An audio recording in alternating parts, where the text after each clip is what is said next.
Je ne cesserai de dire merci à Dieu pour la grâce qu'il nous a accordée de nous présenter une fois de plus devant son peuple. Nous bénissons également tous les éminents serviteurs de Dieu de cette église, dont le Seigneur a permis à ce que les portes s'ouvrent afin que nous puissions parler de la part du Seigneur. Amen. Nous bénissons également ta présence, toi qui as laissé toutes les occupations que tu avais et tu es venu devant le Seigneur. Et je voudrais t'informer que tu ne passeras pas ton temps inutilement. Amen. Le Seigneur te parlera, il y a quelque chose de nouveau qui va se passer dans ta vie en ces jours. Que le nom du Seigneur soit béni. Amen.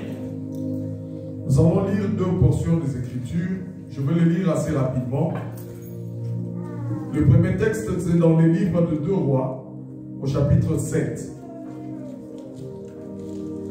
2 Rois, chapitre 7, du premier verset jusqu'au 9e verset.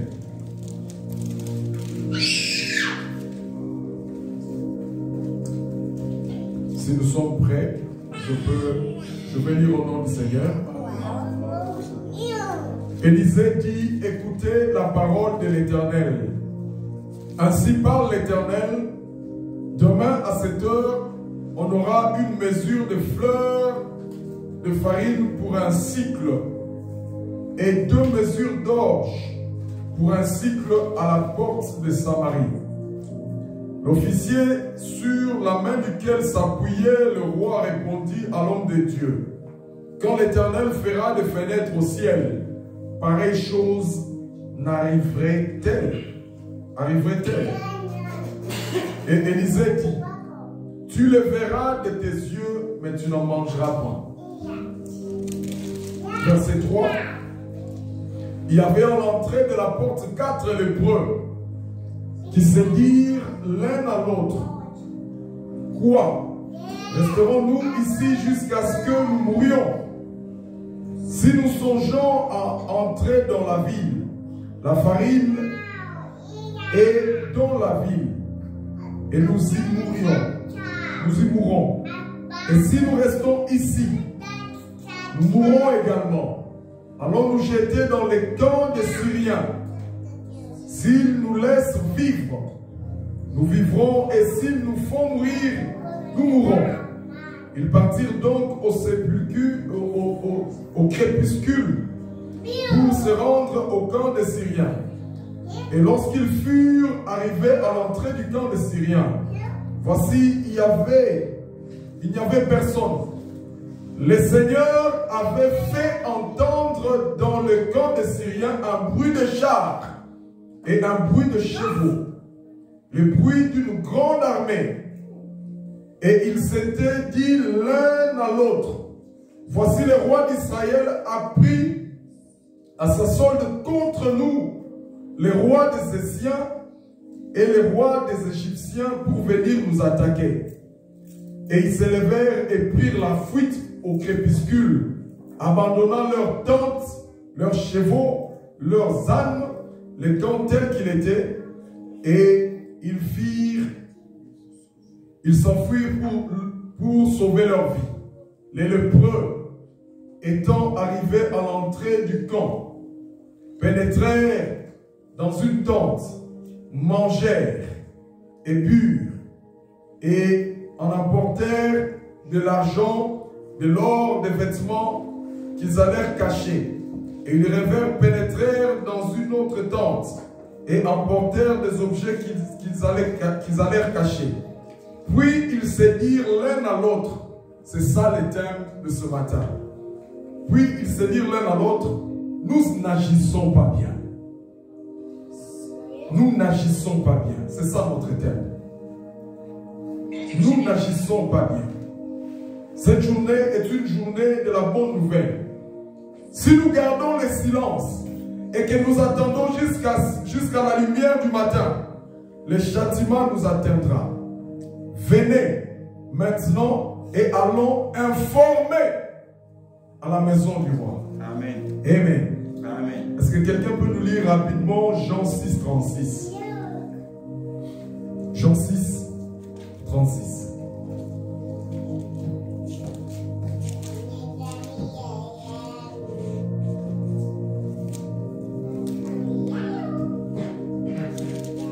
Jean 6, 36.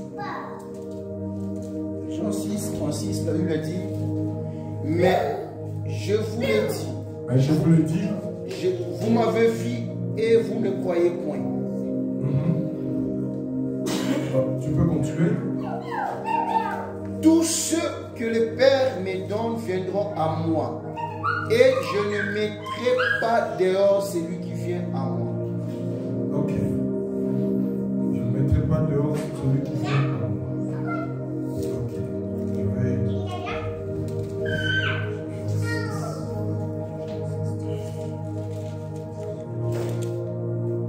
Non, 35. Tu peux lire 35. Okay. 35. Jésus leur dit, je suis le pain de vie. Je suis le pain de vie. Celui qui vient à moi n'aura jamais faim. Ok. Et celui qui croit en moi n'aura jamais soif. Amen. Amen. Le premier texte que nous avons lu dans le livre de Rois nous parle. Le peuple de Samarie était atteint d'une famine très élevée.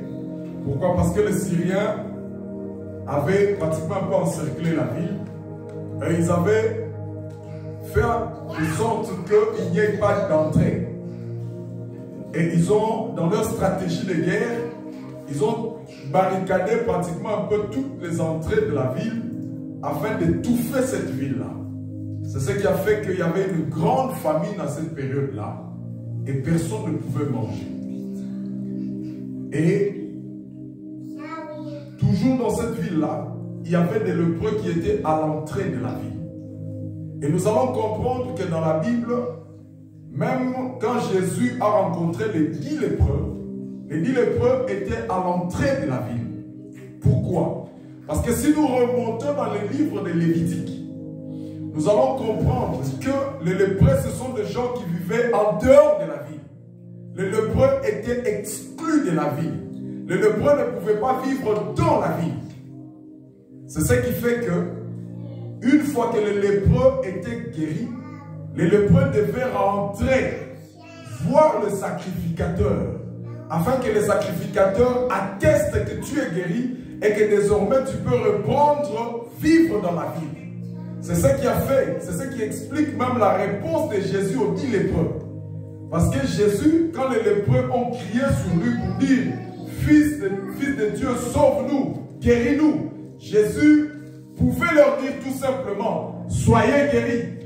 Mais cette fois-là, le Seigneur nous a tout simplement dit « Allez-y voir les sacrificateurs ». Autrement dit, Jésus voulait dire « Allez voir les sacrificateurs afin que les sacrificateurs attestent que vous êtes guéris. » C'est ce qui fait que la Bible dit, en cours de route, ils se sont vus guéris. C'est ça la dimension de la foi. Amen. On t'envoie pour aller voir les sacrificateurs afin que les sacrificateurs attestent que tu es guéri pendant que dans ton corps, tu as les signes de la maladie. Amen. Mais tu crois quand même que j'irai. Et en allant en cours de route, tu constates que tu es guéri. Ça, c'était juste une parenthèse pour expliquer le pourquoi les lépreux vivaient en dehors de la ville. Et ces lépreux-là étaient aussi dans cet embarras comme tout le monde. Ces lépreux-là ne pouvaient pas manger. Si les gens normaux étaient dans la famine, à plus forte raison ceux qui étaient déjà exclus. Mais ceux-là avaient pris le risque. Ils se sont dit, si nous restons ici, nous allons mourir. Tant mieux aller, même s'ils nous tuent. Mais nous aurons au moins risqué, nous aurons au moins pris le risque d'aller demander ou de chercher à manger. C'est ce qui a fait que ces lépreux-là se sont dit, nous allons dans la ville des ennemis, dans la ville des Syriens. S'ils nous tuent, qu'ils nous tuent. Mais s'ils nous épargnent la vie, au moins nous aurons quelque chose à manger. Et c'est que ces lépreux-là ne savaient pas. c'est que Dieu s'était chargé de chaque détail des choses. Je vais dire à quelqu'un ce matin, nous ne maîtrisons pas tout dans la vie. Nous ne pouvons voir que ce que nous pouvons maîtriser. Mais Dieu connaît et notre passé, Dieu connaît le présent et Dieu connaît le futur. Amen. Alléluia. Amen. Des choses que nous ne connaissons pas, Dieu connaît. Des choses que nous ne maîtrisons pas, Dieu maîtrise. Amen. Parce qu'il est le maître des temps, il est aussi le maître des circonstances. Quand le temps de Dieu arrive, Dieu lui-même prend le soin d'arranger les choses. C'est le point là. Tout ce qui s'était dit, allons-y. Mais ce qu'eux ne savaient pas, c'est que Dieu avait fait entendre le bruit des chars dans les oreilles des Syriens. Les Syriens, ils se disent entre eux, le Seigneur a élevé une armée des Essiens, une armée des Égyptiens pour nous attaquer. Et ils ont tous pris la fuite. Et en prenant la fuite, ils ont tout abandonné. Or, argent, nourriture. Et les lépreux, quand ils sont arrivés dans ces camps, ils ont constaté que le camp était vide. Et chacun d'eux s'était mis à se servir. Ils se servaient, la Bible dit, ils sont entrés dans la première tente. Ils ont pris de l'or, de l'argent. Ils sont partis le cacher quelque part. Ils sont entrés dans une deuxième tente. Ils ont pris de la nourriture. Ils ont mangé. Et ce qui nous intéresse le plus, c'est comme je l'ai dit dans le verset 9. Puis ils se dirent l'un à l'autre, nous n'agissons pas bien. Mais nous devons nous poser la question, pourquoi ils se sont dit, nous n'agissons pas bien? La réponse vient juste par la suite. Nous n'agissons pas bien. Cette journée est une journée de la bonne nouvelle. Si nous gardons silence,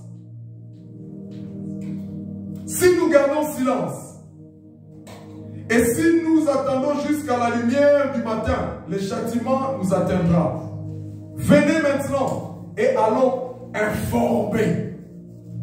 Allons informer à la maison du roi. Nous n'agissons pas bien. Et nous avons lu dans le livre de Jean, au chapitre 35, le Seigneur qui dit, je suis le pain de vie. Celui qui me mange n'aura plus jamais faim. Et le Seigneur a permis à ce que nous puissions un jour connaître ce pain de vie qui est Jésus. Amen. Autrement dit, nous sommes comme ces lépreux qui ont découvert la vérité. Nous avons découvert que le Seigneur, que notre Dieu est celui qui guérit.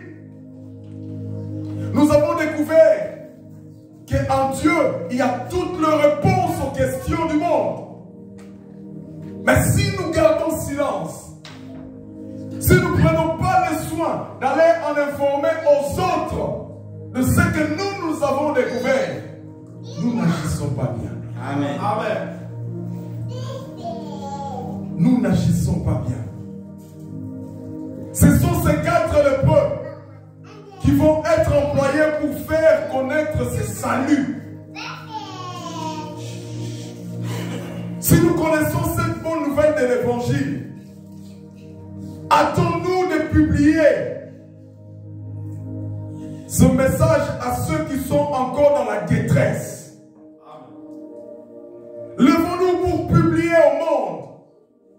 Levons-nous pour publier à tous ceux qui ignorent le nom de Jésus et la puissance de Jésus. Amen. Bien aimé, il y a des gens qui vivent dans la détresse. Il y a des personnes, comme je l'ai dit l'autre fois, il y a des gens qui se posent des questions et qui n'ont aucune réponse. Mais nous avons découvert la vérité. Et la vérité n'a pas un autre nom. Parce que le Seigneur a dit, je suis la vérité. Amen. Amen. Mais si nous gardons silence, nous n'agissons pas bien. Amen. Il y a des gens qui sont tout autour de nous, qui vivent ancrés, qui sont ce qu'on appelle en français des toxicomanes. Ils sont sous l'emprise de la drogue. Ils sont sous l'emprise de je ne sais quelle addiction. Et ils ne savent pas comment s'en sortir. Mais nous avons appris cette vérité-là. Nous avons connu Jésus. Si nous n'allons pas vers eux, nous n'agissons pas bien. Combien sont les membres de nos familles qui crient nuit et jour, qui ont besoin du Seigneur? Combien sont de gens, bien aimés dans le Seigneur, qui vivent dans des maladies, qui ont des maladies incurables? Mais si nous gardons silence et nous n'allons pas vers ces personnes-là, nous n'agissons pas bien. Alléluia. Amen. Sur la croix, il y a eu plusieurs échanges. Jésus a été puni afin que nous recevions le pardon. Amen. Nous devons dire au monde cela. Si nous ne disons pas, nous n'agissons pas bien. Combien de gens se souviennent dans leur jeunesse de certaines choses faites et aujourd'hui qui vivent dans la culpabilité et ils ont l'impression que le Seigneur peut tout pardonner sauf ces péchés-là. Mais nous devons être comme ces lépreux qui vont vers ces gens-là pour leur dire: si tu confesses de ta bouche et si tu demandes pardon à Dieu, amen, Dieu, notre Dieu, efface le péché. Alléluia. Si nous gardons silence, nous n'agissons pas bien. Sur la croix, Jésus a été meurtri afin que nous soyons guéris. Alléluia. Nous devons faire savoir au monde, parler de cette femme qui coulait le sang, dont le sang coulait pendant 12 ans. La Bible dit dans le livre de Luc, cette femme a dépensé de tout son argent. Elle est allée voir le médecin sans avoir aucune solution. Mais un jour, je vais dire à quelqu'un, comme les gens du monde disent, quelle que soit la durée de la nuit, le soleil finit toujours par apparaître. Amen. Je dis à ma soeur ce matin, le seul qui est éternel, c'est Dieu qui est éternel. Amen. Il n'y a aucun problème qui restera éternellement. Amen. Ton problème n'est pas éternel. Amen. Il n'y a que Dieu qui est éternel. Amen. Ta maladie n'est pas éternelle. Amen. Il n'y a que Dieu qui est éternel. Amen. Le combat que tu as n'est pas éternel. Il n'y a que Dieu qui est éternel. Et cette femme, la Bible dit, un jour cette femme, et en Israël, nous l'avons dit hier dans la nuit de prière, en Israël, les femmes, une femme qui coule du sang, elle est considérée impure. C'est ce qui fait que cette femme-là s'est cachée. Mais la Bible dit, elle s'est dit en elle-même, si je puis toucher le bout de son vêtement, je serai guéri. Et elle a pris ce courage de toucher le bout du vêtement du Seigneur. Et Jésus dit, qui m'a touché? Et cette question paraissait absurde. Du fait que tu es dans une foule, et on sous-entend que dans une foule, plusieurs personnes te touchent. Mais comment tu peux nous poser la question, qui m'a touché? Mais Jésus voulait tout simplement dire, tout le monde m'a touché, mais quelqu'un m'a réellement touché. Amen. Parce que j'ai senti, comme la Bible le dit, Jésus a dit, j'ai senti une force sortir de moi. Nous devons faire connaître au monde que notre Dieu, si tu le touches, quelque chose se passe. Amen. Mais si nous ne le disons pas, nous n'agissons pas bien. Amen. Sur la croix, Jésus a été fait péché afin que nous soyons justifiés par sa justice. Amen. Lui, il était juste. Lui, il est juste. Et il n'y a qu'un juste qui pouvait mourir pour le pécheur. Un pécheur, le sang du pécheur ne pouvait pas justifier le pécheur. Amen. Il n'y a que le sang d'un juste qui pouvait justifier le sang du pécheur. Et c'est ce qui fait que toute personne qui est née de la descendance d'Abraham est née pécheur. C'est ce qui a fait que Dieu ne pouvait que prendre son propre fils, qui était juste. Et en montant sur la croix, il a porté nos péchés. Afin que nous bénéficions de sa justice. Dieu nous regarde juste, non pas parce qu'on est juste, mais Dieu nous regarde juste à cause de la justice de Christ. Alléluia. Amen. Si nous n'annonçons pas ces choses au monde, nous n'agissons pas bien. Sur la croix, Jésus est mort à notre place afin que nous revenions à la vie.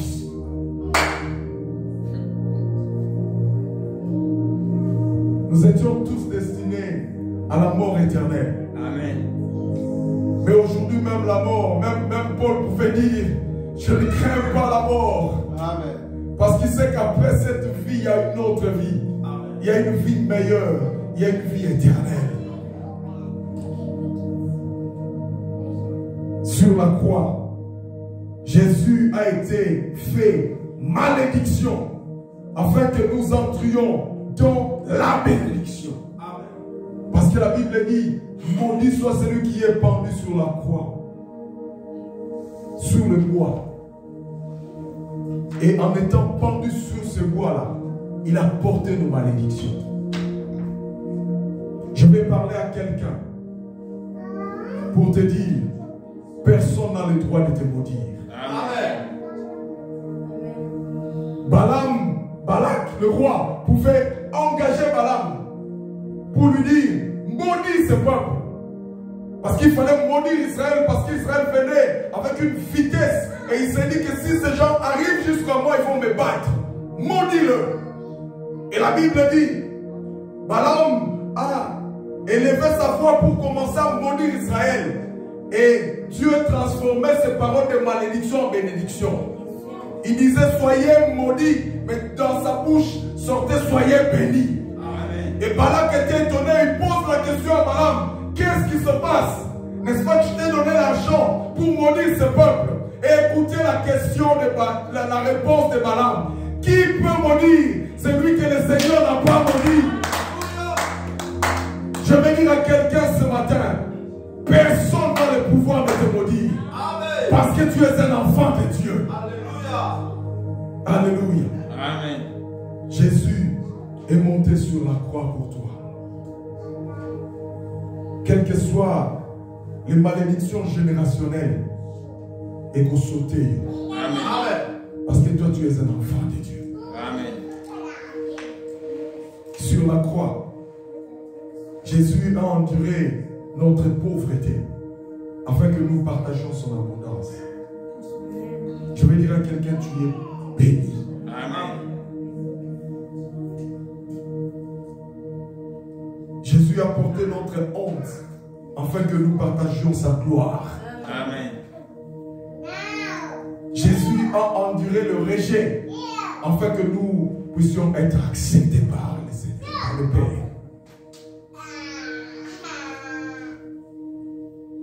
Le monde a besoin d'écouter ce genre de choses.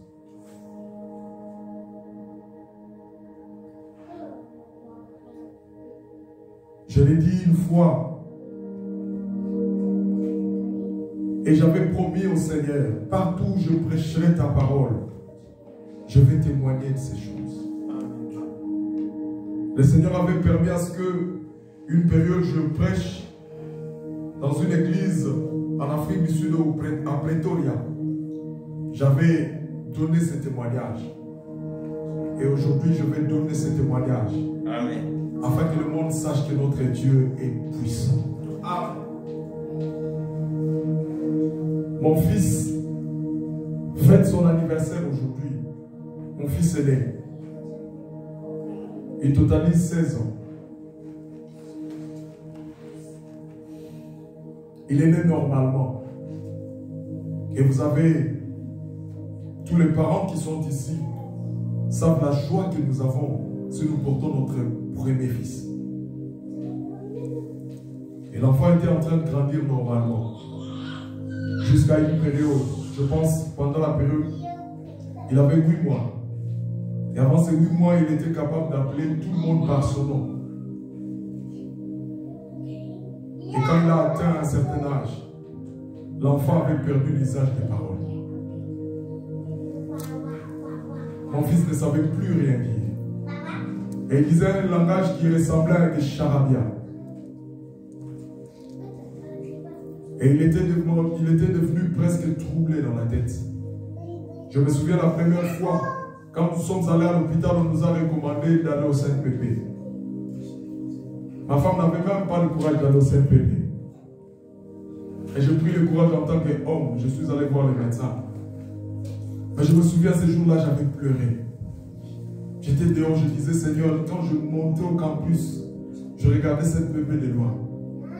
Mais comment est-ce que tu peux permettre que moi j'entre, Seigneur?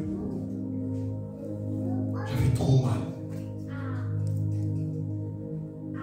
Tu pouvais lui dire, donne-moi ces gobelets. Il ne savait même pas ce que ça voulait dire. Et le diable était en train de me bombarder de toutes les mauvaises paroles pour me dire que tu as mis au monde bon à rien. Cet enfant restera toujours une charge parce qu'il ne fera rien dans la vie. Je me souviens une fois, on nous a conseillé pour l'inscrire quelque part dans une école.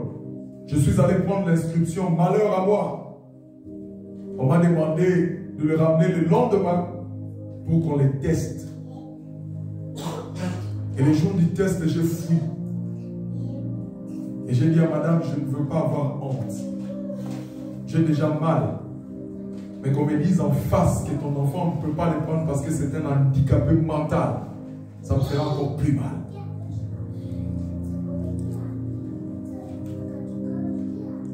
Je me souviens un autre jour, j'étais allé l'acheter de bonbons au coin de la rue. Et ça ne veut même pas dire bonbons. Il montait seulement, il faisait seulement des signes. Je comprenais qu'il avait besoin d'un bonbon ou d'un biscuit. Et arrivé là, les boutiquiers me posaient une question comme si cette question-là me faisait plaisir.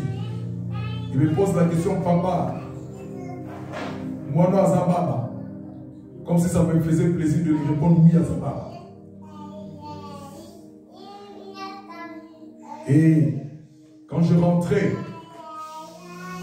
j'ai vu un papa venir avec un enfant qui était moins âgé que mon enfant. Et cet enfant moins âgé parlait tellement que son papa lui disait, tu parles trop, tu me déranges, tu parles trop. Et ces jours-là, je me souviens avoir dit à Dieu, Seigneur, même si tu ne permets pas à ce que je parle à cet enfant longtemps, même une seule minute. Je ne te demande pas trop de minutes. Seigneur, je te demande juste une seule minute. Permets que je lui parle. Que je lui pose une question qu'il me réponde. Et ma femme avait tellement maigri. Elle pleurait tous les jours. Combien de fois nous nous sommes retrouvés dans la forêt, dans la savane de l'intendance en train de prier. Il pleuvait, nous nous sommes cachés quelque part en cherchant Dieu. Et je veux dire à quelqu'un ce matin, nul ne vient chez Dieu et rentre dans la manière dont il est venu. Amen. C'était un jour ordinaire comme tous les jours, où on dormait, on se réveillait. À la seule différence, c'est que ces jours-là, c'était pour la première fois. Il avait, je pense, 3 ans. Un enfant de 3 ans qui ne parlait pas. C'était pour la première fois qu'il me dise papa. Et pour moi, c'était un miracle. Amen. J'avais cru rêver. C'est comme la Bible dit, le jour où le Seigneur les fit sortir de la captivité, c'était comme dans un rêve. J'ai cru rêver. Il m'a appelé papa. Et le lendemain, il m'a appelé papa, il a appelé sa maman maman. Et chaque jour qu'il passait, cet enfant multipliait le vocabulaire. Et j'avais demandé à Dieu une seule minute. Le Seigneur ne m'a pas donné une seule minute, mais le Seigneur m'a donné une éternité de minutes maintenant. Amen. Je peux lui parler si je veux et quand je veux. Amen. Et je me souviens de fois, madame, quand elle dit, mais toi tu parles trop, j'ai dit, tu pleurais là-dedans. Tu es en train de pleurer. Maintenant tu lui dis, il parle trop. Si nous n'annonçons pas ces choses, nous n'agissons pas bien. Amen. Il faut que le monde sache que notre Dieu est puissant. Il faut que le monde sache que notre Dieu est capable. Amen. Bien-aimés dans le Seigneur, le mois de novembre est un mois exceptionnel. Amen. Nous ne le disons pas parce que nous voulons faire plaisir à quelqu'un, mais nous le disons parce que Dieu nous a dit que c'est un mois exceptionnel pour quelqu'un. Amen. Chaque moment de prière où nous allons passer, il y a des grandes choses qui vont s'opérer. Amen. Il y aura des vies, il y a des limites qui vont se déplacer. Il y a des maladies déclarées incurables par les médecins qui partiront d'elles-mêmes. Amen. Mais toutes ces personnes-là ne sauront pas les rendez-vous que le Seigneur a donnés si nous n'allons pas vers eux. Allons vers ces gens-là. Parlons-leur de Jésus. Invitons ces gens-là. Prions ensemble. Cherchons Dieu. Crions ensemble. Parce que le terme, c'est qu'ils crièrent à l'Éternel et l'Éternel répond. Cherchons Dieu ensemble. De toutes nos forces, cherchons Dieu ensemble. Si nous ne disons pas ces choses, nous n'agissons pas bien.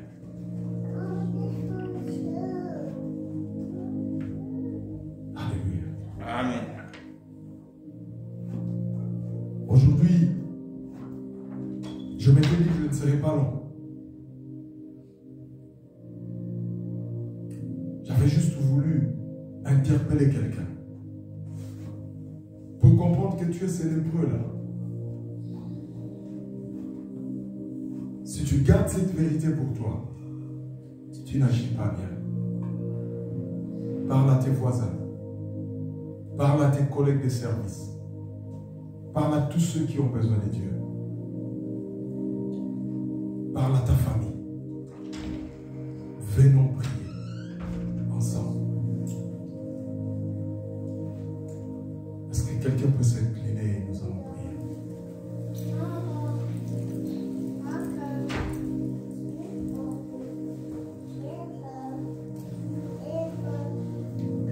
Jésus.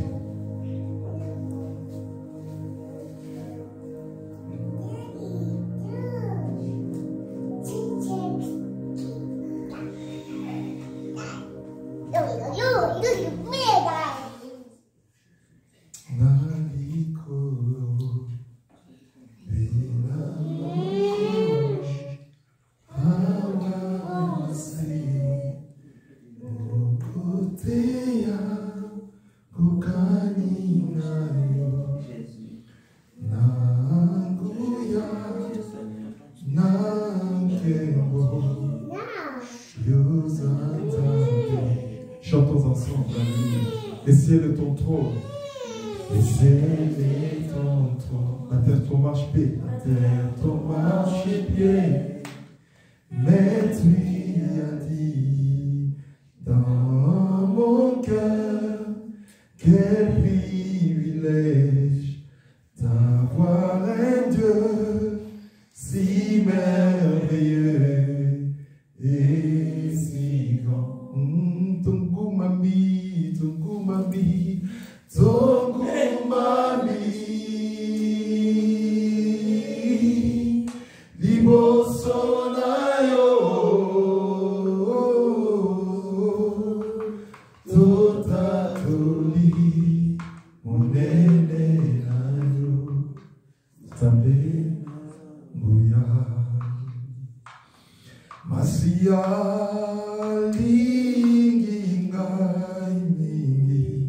Tikana yembela yenzemoyo akufela kingai na ekulusu tande na zwilo oh masia masia lingingai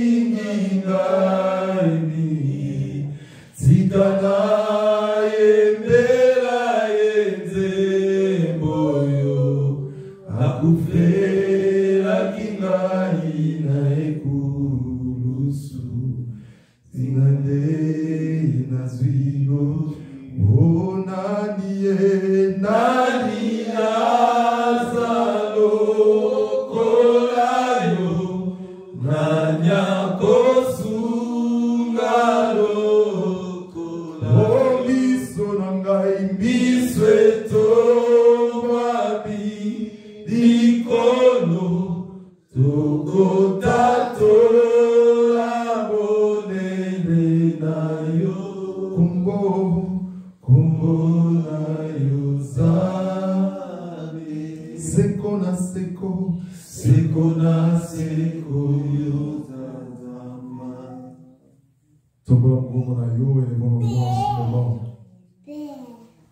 Dis à Dieu, je veux être cet instrument que tu veux utiliser. Je veux être comme ce lépreux qui s'est interpellé en lui-même pour dire que si je garde ces secrets en moi-même, je n'agis pas bien. J'ai besoin de parler au monde, il faut que le monde sache que Jésus est Seigneur. Élève ta voix et dispose ton cœur à Dieu et prie au nom de Jésus. Alléluia. Alléluia. Alléluia. Alléluia. Alléluia. Alléluia. Jésus, Jésus. Jésus, Jésus. Jésus, Jésus. Jésus dispose nos cœurs, l'Éternel. Nous qui avons découvert, Seigneur mon Dieu, ce secret. Nous qui avons découvert la puissance de ton nom, Seigneur. Nous qui avons compris que tu es le Dieu qui guérit. Si nous gardons ces choses en nous-mêmes, Seigneur, nous n'agissons pas bien.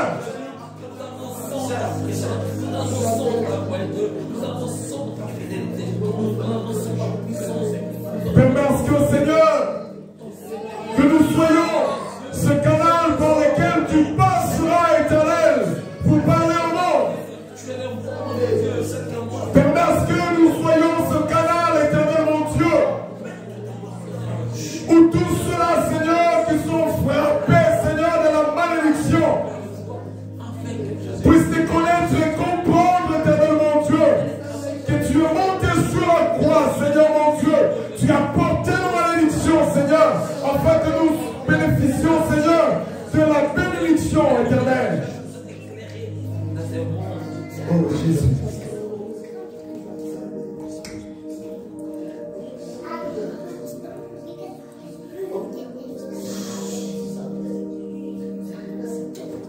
Que tous les autres noms disparaissent, Seigneur.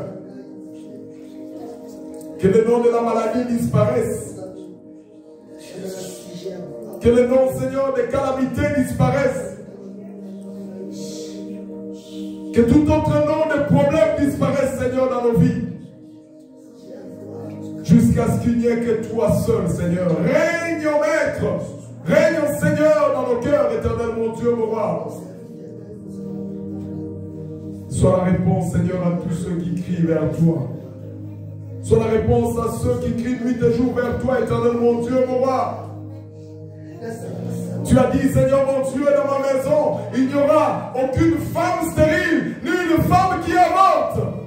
Que cette parole soit vraie, Seigneur, au nom de Jésus.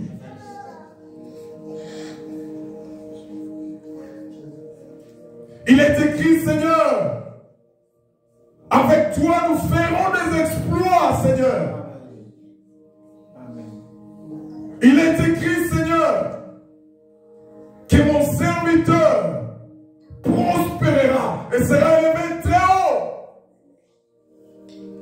Et je proclame au nom de Jésus de la hauteur pour tous ceux qui m'ont entendu ce matin, Seigneur. Que leur famille soit bénie par toi. Que leur vie soit bénie par toi. Qu'ils travaillent peu, Seigneur, mais qu'ils récoltent abondamment. Amen. Que cette parole soit vraie. Au nom de Jésus, nous avons ainsi prié, nous disons Amen. Amen.